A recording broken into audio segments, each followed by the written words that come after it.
जाबिर हुसैन सन 1945 में बिहार में नालंदा जिले के नौनही राजगिरी नामक गांव में इनका जन्म हुआ था।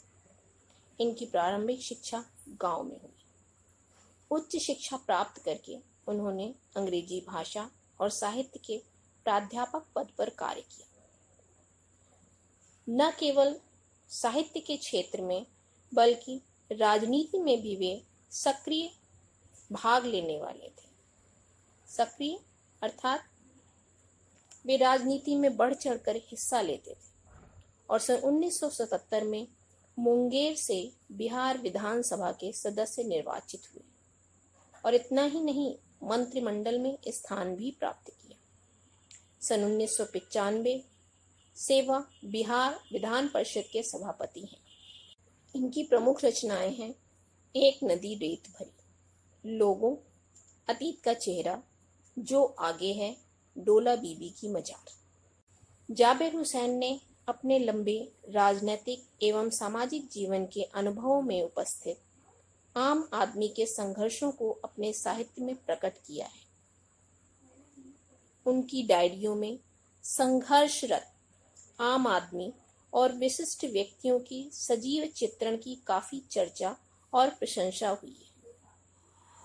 आम आदमी अर्थात जो जीवन के संघर्षों से जूझता हुआ साधारण व्यक्ति होता है, और विशिष्ट व्यक्ति यानी वो महान व्यक्ति जिनके जीवन की गाथाओं को लोग ध्यान से सुनते और पढ़ते हैं। ऐसे लोगों के विषय में इन्होंने बहुत सी रचनाएं लिखी हैं। इन्होंने डायरी विधा में एक अभिनव प्रयोग किया है जो अपनी प्रस्तुति, शैली और शिल्प में नवीन है। जाबिर हुसैन जी की भाषा सरल, सहज एवं भावात्मक भाषा है। इनकी भाषा भावों को व्यक्त करने में सक्षम है। जाबिर हुसैन का हिंदी, उर्दू और अंग्रेजी तीनों ही भाषाओं पर समान अधिकार था। भाषाओं के मिश्रित रूप से भाव चंचल नदी की तरह बहते नजर आते हैं, अर्थात उनकी भाषा गतिशीलता को लिए हुए है। जैसे नदी का जल एक जगह स्थिर नहीं रहता, वैसे ही उनकी भाषा विभिन्न भावों को लेकर आगे बढ़ती है। अभिव्यक्ति की शैली में सजीवता का गुण विद्यमान है। आइए अब हम चलते हैं सांवले सपनों की याद पाठ की ओर। पक्षियों के बारे में जानने का शौक बर्ड वॉचिंग कहलाता है। सालिम अली प्रसिद्ध बर्ड वॉचर थे और भारतीय पक्षियों के बारे में उनका ज्ञान अद्भुत था। उनका सारा जीवन पक्षी विज्ञान को समर्पित रहा। उनका जन्म 1896 में और निधन 1987 में हुआ। सालिम अली के निधन से जाबिर हुसैन के मन में जो दुख उमड़ा था, उसी को उन्होंने अपनी रचना में कलमबद्ध करके प्रस्तुत किया है। इसमें सालिम अली के जीवन, उनकी सादगी, उनकी लगन का सुंदर चित्रण है। सुनहले परिंदों के खूबसूरत पंखों पर सवार, अर्थात जीवन भर पक्षियों से घिरे रहने वाले, उनके विषय में सोचने विचारने वाले सालिम अली आज मौत की खामोश वादी में अपने सांवले सपनों को लिए जाने के लिए अग्रसर हैं। हाँ, सपनों को सांवले रंग के रूप में व्यक्त किया गया है।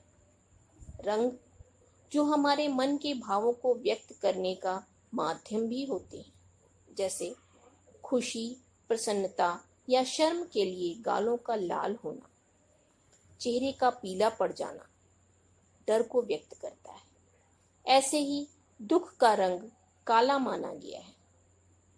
काले का हल्का सांवला होता है।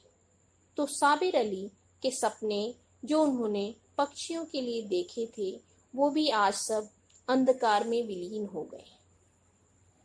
कोई रोक टोक सके कहाँ संभव है।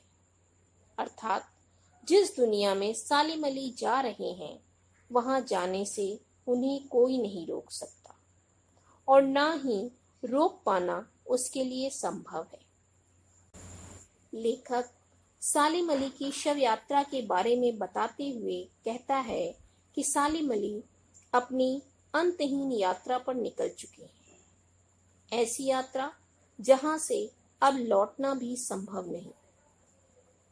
अभी तक तो वे किसी यात्रा पर जाते थे तो वहां से लौटकर वापस आते थे, मगर ये तो उनकी अन्य सफरों से भिन्न यात्रा है। अब वे जिंदगी की भीड़-भाड़, शोरगुल और हर तनाव से मुक्त होकर नई दुनिया में जा रहे हैं। अब तो वे उसी भांति प्रकृति में विलीन हो जाएंगे जैसे कोई वन पक्षी अपना अंतिम गीत गाकर प्रकृति की गोद में सदा के लिए सो जाता है। कोई यदि उन्हें अपना जीवन, अपनी सांसें देकर जीवित भी करना चाहे तो नहीं कर सकता, क्योंकि पक्षी रूपी आत्मा जब शरीर रूपी पिंजरे को छोड़कर उड़ जाती है तो लौटकर वापस नहीं आती। उस आनंद की गोद में सोए हुए पक्षी को कोई जगाने का प्रयास भी नहीं करेगा। सालिम अली ऐसे व्यक्ति थे जो जंगलों, पहाड़ों, झरनों, तालाबों और उसकी सुंदरता को प्रकृति की दृष्टि से देखते थे। वे पक्षियों के कलरव में मधुर संगीत सी ध्वनि सुनकर रोमांचित हो जाते थे। भावनाओं के उतार चढ़ाव की ऐसी भूमि पर जन्मे एक विश्वास का नाम है सालिम अली।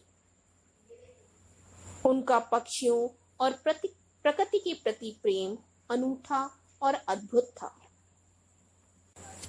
लेखक कहते हैं कि जैसे कब कृष्ण ने मथुरा में जन्म लिया, अपना बचपन गोकुल में बिताया, वृंदावन में गोपियों के साथ रास लीला रचाई, कब माखन भरे बर्तन भांडे फोड़े, दूध और छाछ खाया और बहाया, कब बाग बगीचे में पेड़ों के नीचे विश्राम किया, लोगों के मन को मोहित करने वाली बांसुरी बजाई, ये सब तो आज इतिहास है। लेकिन मथुरा, वृंदावन की गलियां तो आज भी कृष्ण के संगीत से सराबोर हैं। यमुना के पानी का सांवला रंग कालिया नाग की घटना की याद दिलाता है। हर सुबह सूरज निकलने के साथ ऐसा ही प्रतीत होता है कि अभी कृष्ण की बांसुरी बज उठेगी और सबके कदम थम जाएंगे। जो जहां है वो वहीं रुक जाएगा। कृष्ण की मोहिनी मूरत सबके मन पर अपना प्रभाव डालेगी। संध्या काल होते ही वाटिका का माली यात्रियों को वृंदावन के बाग बगीचों को छोड़कर चले जाने की सलाह देता है, क्योंकि कृष्ण के संगीत के जादू से वहां का समस्त वातावरण झूम उठता है। अर्थात आज भी वृंदावन की समस्त धरती कृष्ण के प्रेम में ऐसी दीवानी है कि वहां चारों ओर कृष्ण की बांसुरी ही सुनाई देती है और लोग मंत्र मुग्ध से हो जाते हैं। किसी को अपनी सुध बुध नहीं रहती, हर कोई कृष्ण के प्रेम में दीवाना सा हुआ दिखाई देता है। लेखक ऐसे ही मिथकों की दुनिया में एक दुबले पतले कमजोर शरीर वाले सालिम अली के विषय में कहते हैं कि उनके जीवन के 100 वर्ष पूरा होने में कुछ ही समय शेष था कि जब कैंसर जैसी जानलेवा बीमारी ने उनके शरीर को कमजोर कर दिया। लेकिन फिर भी उनके मन से पक्षियों के प्रति प्रेम और उनकी सुरक्षा की भावना को कम न होने दिया। इन परिस्थितियों में भी उनकी आंखों पर चढ़ी दूरबीन ऊंचे ऊंचे पेड़ों की डालों पर बैठे पक्षियों को तलाशती रहती, और वह दूरबीन उनकी मौत के बाद ही उनसे अलग हुई थी। इसलिए दुनिया उन्हें बर्ड वॉचर के नाम से जानती है, क्योंकि उनके जैसा पक्षियों से प्रेम करने वाला दूसरा कोई पक्षी प्रेमी न हुआ। कभी कभी तो वे बिना दूरबीन के ही पक्षियों को तलाशते दिखाई देते। प्रकृति प्रेम तो जैसे उनके रोम रोम में बसा हुआ था। उनकी आंखें दूर क्षितिज तक फैली प्रकृति को बांधने में सक्षम थी। वे प्रकृति के प्रभाव में न आकर प्रकृति को अपने प्रभाव में लाने वाले व्यक्ति थे। उनके लिए प्रकृति रहस्यों से भरी थी, जिसे जानने और समझने के लिए बड़ी लगन और परिश्रम की आवश्यकता होती है। इस तथ्य को समझने में उनकी जीवन साथी और सहपाठी तहमीना ने उनकी बहुत सहायता की थी। अपने जीवन के रोमांचकारी अनुभवों को जीने वाले सालिम अली जब प्रधानमंत्री चौधरी चरण सिंह जी से मिले तो उन्होंने केरल की साइलेंट वैली को रेगिस्तानी हवा की झोंकों से बचाने का अनुरोध किया। चौधरी साहब गांव की मिट्टी पर पड़ने वाली पानी की पहली बूंद का प्रभाव जानने की इच्छा रखने वाले नेता थे। सालिम अली ने पर्यावरण के संभावित खतरों का जो चित्र उनके सामने रखा, उसने उनकी आंखें नम कर दी। आज न सालिम अली हैं और न चौधरी साहब। कौन ऐसा है जो सोंधी मिट्टी पर उगी फसलों में नए भारत की नींव की कल्पना करेगा? कौन है जो हिमालय और लद्दाख की बर्फीली जमीनों पर जीने वाले पक्षियों की वकालत करेगा, उनके रखरखाव के विषय में सोचेगा, अर्थात उन्हें सुरक्षित रखने का प्रयत्न करेगा?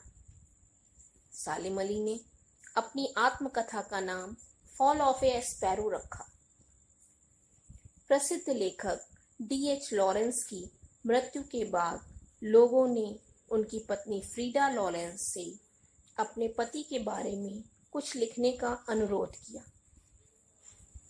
वो चाहती तो बहुत सारी बातें अपने पति के विषय में लिख सकती थी, लेकिन उन्होंने केवल इतना ही कहा कि उनकी छत पर बैठने वाली गौरैया उनके पति लॉरेंस के व्यवहार, उनकी आदतों के विषय में उनसे अधिक जानती है।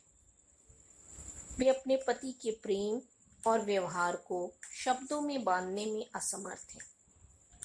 उनका जीवन खुली किताब जैसा है। सालिम अली जटिल लोगों के लिए हमेशा पहेली बनकर रहेंगे। वे पक्षियों के माध्यम से खोज के नए नए तरीके ढूंढते और उनका विश्वास जीवन की ऊंचाइयों पर पहुंचकर भी एक पल के लिए न डगमगाया। वे लॉरेंस की तरह प्राकृतिक सौंदर्य से युक्त जीवन का प्रतिबिंब थे। अंत में लेखक कहता है कि सालिम अली का प्रकृति अनुभव अथाह सागर के समान था। उनके जानने वालों ने उनकी मौत को अंतिम यात्रा न समझकर पक्षियों की खोज में गए उनका एक विशेष भ्रमण ही समझा, जो किसी विशेष उद्देश्य से है, और वे अपने उद्देश्य को पूर्ण करके अवश्य हमारे बीच लौट आएंगे। धन्यवाद।